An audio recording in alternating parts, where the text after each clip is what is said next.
आला साहब, जैसे कि बहरमन तंगी साहब भी यही बात कर रहे हैं कि पाकिस्तान मजबूत हो, तो आप समझते हैं जो काम आपकी ये गवर्नमेंट कर रही है, या अगर इमरान खान साहब को पकड़ने की कोशिश कर रही है, गिरफ्तार करने की कोशिश कर रही है, इससे पाकिस्तान मजबूत हो जाएगा फिर? जी बिस्मिल्लाहिर्रहमानिर्रहीम। देखें, बात यह है कि हमें ये डिसाइड करना है कि ये पाकिस्तान जो है वो एक इस्लामिक रिपब्लिक ऑफ पाकिस्तान एक मुल्क है, ये एक सल्तनत इमरानिया है। यहाँ पे हम रह रहे हैं। अगर तो हम सल्तनत इमरानिया में रह रहे हैं तो उसके अंदर तमाम बाकी लोगों के लिए तो कानून वही है जो आपके और मेरे लिए है, लेकिन जो बादशाह सलामत है उसके लिए कोई कानून नहीं है।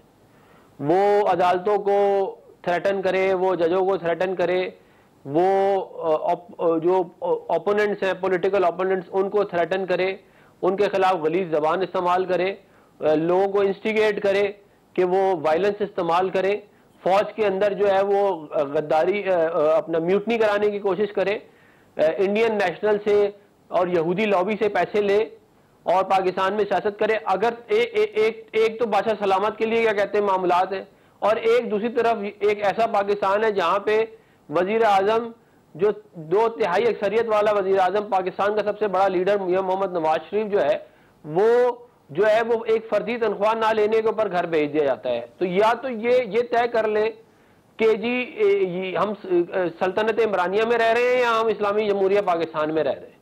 अगर तो सल्तनत इमरानिया में रह रहे हैं तो फिर जो चल रहा है वो चलने दे, वही चल रहा है। वो उसको बुला के कहते थे कि जी उस बेचारे को पता नहीं चला होगा, डी चौक में आग लग गई, उसको तो पता ही नहीं होगा।